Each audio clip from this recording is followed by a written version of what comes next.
Let's do it. All right, let's do it. Game 3 between FnaticFenix and ONECrunCher coming up next.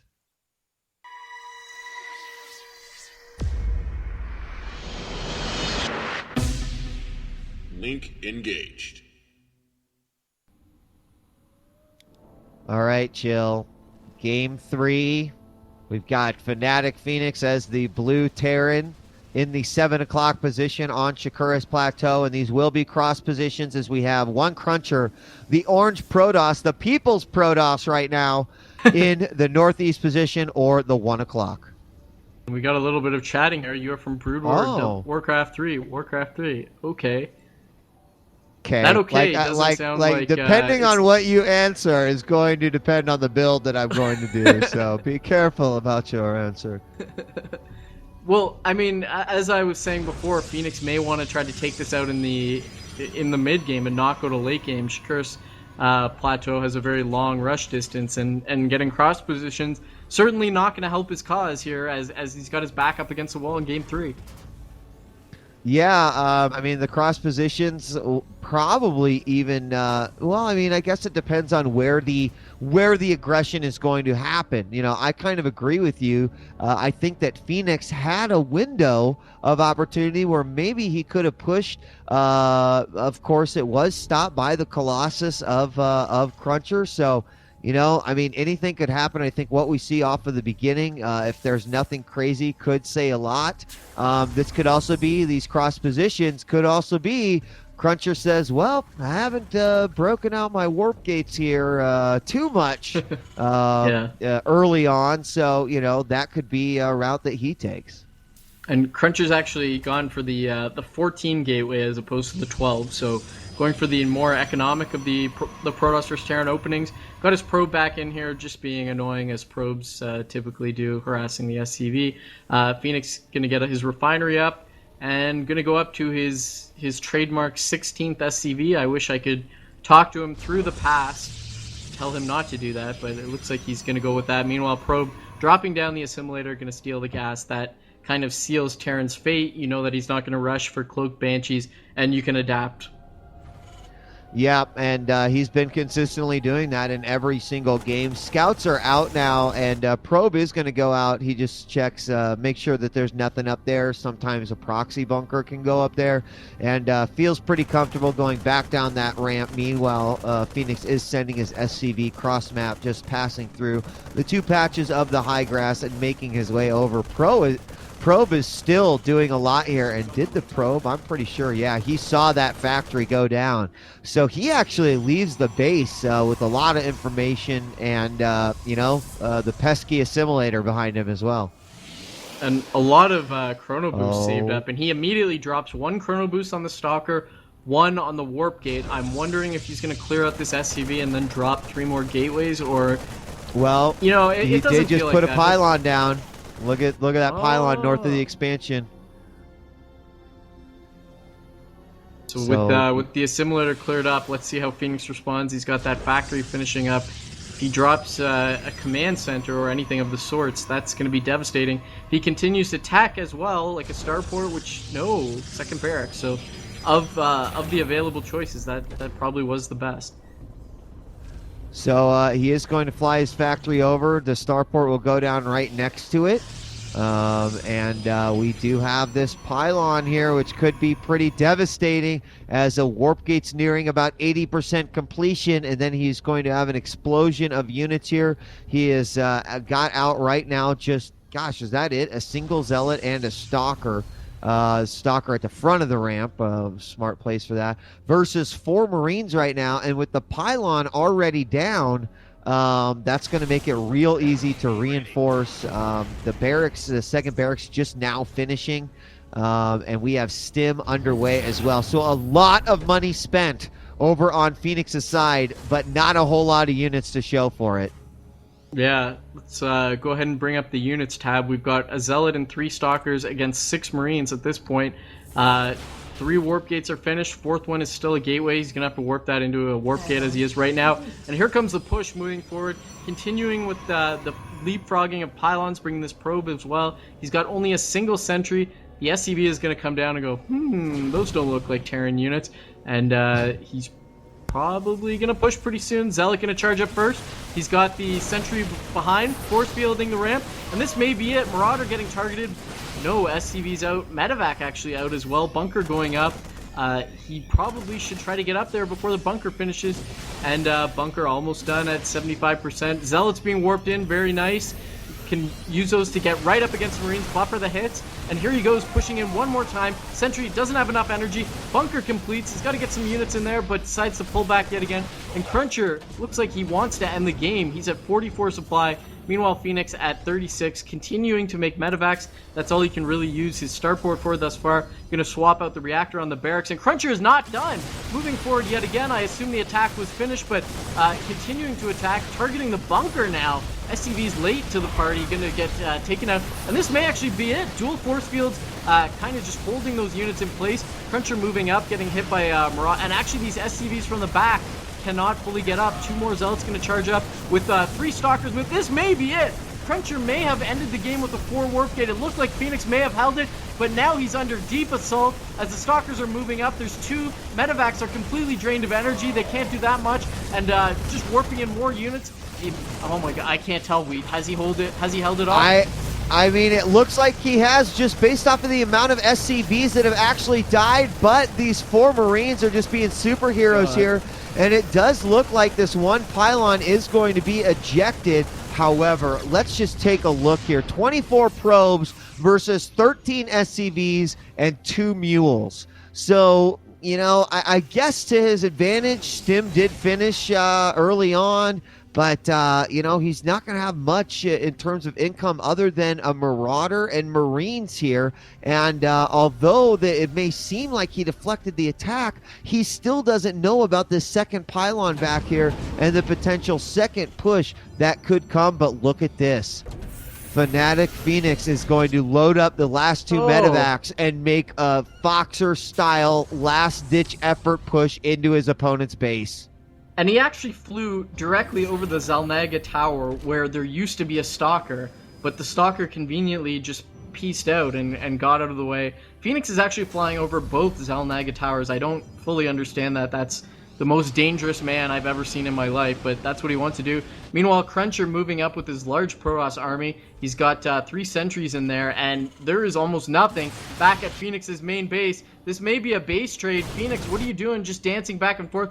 Now he's trying to come home. No, now he's loading again. Meanwhile, the Protoss army completely in the main base of Phoenix, going to take everything out. Phoenix needs to eject these buildings and lift off and try to... No, he's actually bringing his army home. Yeah, he is. And it's going to probably be too little too late here as he's going to get those initial shots off on these things. SCV's mules dying all over the place. Even blocks off over near the army as well. 1 medevac goes down. Stim comes out, but too many Protoss units. He is reinforcing in that back pylon. And again, Phoenix might be able to clean this up. But what will the reinforcing units do? Actually, nothing. But look again at the income now. 26-5 in terms of units. 5 SCVs, 1 mule, 1 more solid push, and that'll be the end of Phoenix. And during that battle, Cruncher jumped up to a furious 130 APM. So this goes ahead and shows you, can you win a 1,000-man tournament with 130 APM? Well, yes, you can. And he's just going to drive through, take these armies out. Phoenix actually at 400 APM right now, just getting completely cleaned up by Cruncher. And that is going to be it. Who would have called that Cruncher, the Protoss player from Warcraft 3 out of the United States, would have taken down FnaticFenix in 3-0. If I could go back in time and bet on that, I would be a millionaire. But unfortunately, we lack the technology. So we're going to have to settle for seeing Cruncher in the TSL 3. I'm excited for this guy, man. I'm going to be following him. He made a fan out of me today.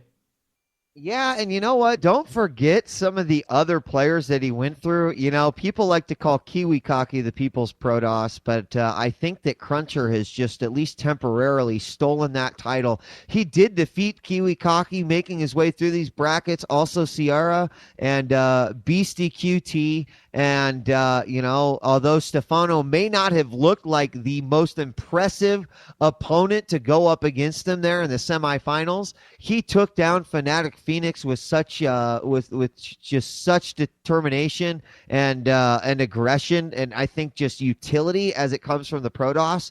That was a very like if I was that guy, I would be pouting myself on the back right now. I would be like, dude, you did really good, man. And you know what? I'll just say it to you. You did really good. That was a very impressive final. Yeah, I agree. And I think our TL Opens have been getting better and better every week, just in terms of the games we see, and actually in terms of the player pool. I feel like StarCraft players come from a traditionally lazy group of people, maybe a bit of procrastination going on there. There's 8 qualifiers. I can get in one of the later ones, but now people are starting to wake up and realize that before you know it, the TSL qualification is going to be over, and a lot of players are going to miss your chance. So you better get in it while you still can. We're going to be back next week, same time, every Saturday, another TL Open. Next week we're going to take it back to Europe, I believe. Yeah, which actually means the semis and the finals might be a little bit earlier in the day as they relate to the U.S. competitions, because that one does start a little bit earlier. You just want to make sure that you head on over to teamliquid.net for all the information. There'll be wrap-ups of this particular TeamSpeak TL Open number 10, updates to TSL threads, and then, of course, sign-up registration and all the information you'll need to know for number 11. Now, want to give a big thanks to, of course, Hotbid, Rich, all the guys, Mango doing the production and running the tournament on the back end, and also TeamSpeak for continuing the ongoing sponsorship of the TeamSpeak TL Open number 10. These are just a part of my Saturdays now, and I'm really, really enjoying them. Also now seeing the TSL spots fill up, so just absolutely phenomenal. But also, there's a raffle that I want to make sure that people know about. Yeah, we didn't mention it. So I thought this was pretty cool. Well, at least until I found out that I wasn't eligible. And then I was like, man, this sucks for me. But for everyone else, here's an amazing opportunity. Yeah, so we did this the last TSL, actually, and you can go ahead and find the thread on that. Actually, some pictures are linked in the raffle thread. If you go to just teamliquid.net and look on the forum, there's a thread under the TSL, or maybe it says Team Liquid Star League, I'm not sure. But anyway, just search for raffle, you'll find it. And what they're doing is they're giving away, I believe it's an all expenses paid trip to Korea, and plus $1,000 spending money. You can see the previous winner, Ray1234, went with his girlfriend, met up with Artosis, Tasteless. I think little Susie was there. They've got pictures of the whole gang, and yeah, you might as well sign up. So to be eligible for that, you also get to tour with the OGS house and eat dinner with Jinro. I'm just finding out, and that's right. That's pretty sweet. Who may be a GSL 2011 finalist, guys? You better tune in tonight to watch. Although it's kind of a little strange over here in my household, because I'm sure everyone knows my wife has a huge crush on Foxer, but she really likes Jinro too, and so she is just kind of like, she's really excited for tonight. But I told her that instead of focusing on like cheering for Jinro or Marine King, she should just focus all of her cheers to Nest T. Just enjoy the games, man. It's gonna be great. It is going to be phenomenal. I can't wait. That'll be tonight. We'll be returning with another TeamSpeak TL Open number 10 tomorrow. We've also got Weapon of Choice tomorrow as well, where we will be talking about the finals game and what we expect to see next week. I mean, call me crazy, Chill, but I think we could see a Season 2 rematch, and that would be mind-blowing to me. But, God, I'm really, really hoping that Jinro can be the first foreigner in the final spot. Did I say tomorrow? I meant next week. Yeah, you meant next week. Come on. They're like, we can't do that. Too many so fast, Queen. You're killing us. I'm like, dude, that'd be killing me too. So Jen is waving around her Foxer sign right now. So I'm excited. Really? Countdown. Yeah, for Christmas, I made her a Fox. Oh, my God. She's got that Jinro fighting. Oh, my God. I picked up a Jinro fighting poster at MLG when he won, just kind of as Oh someone yeah, left yeah. it. You told And me. so it just so happens that she's got posters for both of them. Wow. It's amazing. She's so baller. All right. All right. Well, chill. Another amazing day. Let's give a big round of applause. Mini-Wheat, clap for ONECrunCher, dude. He's an amazing Protoss. He took out Stefano and then FnaticFenix in the finals, and he earns a spot. Like, how amazing is that? Think about how many players in North America and in Europe that really are going to want to play in that tournament. But look at who so far has made it in. Like, there may quite simply be some names that everyone expects to be in, but hey, if you don't play, if you don't qualify, well, you got to earn your spot. Yep, for sure. There's no free passes in TSL3, and I think that's the lesson we can take away from today. I think that's going to be it, Wheat, and I will peace out with a special treat that I got shipped to my office a couple days ago. Yeah.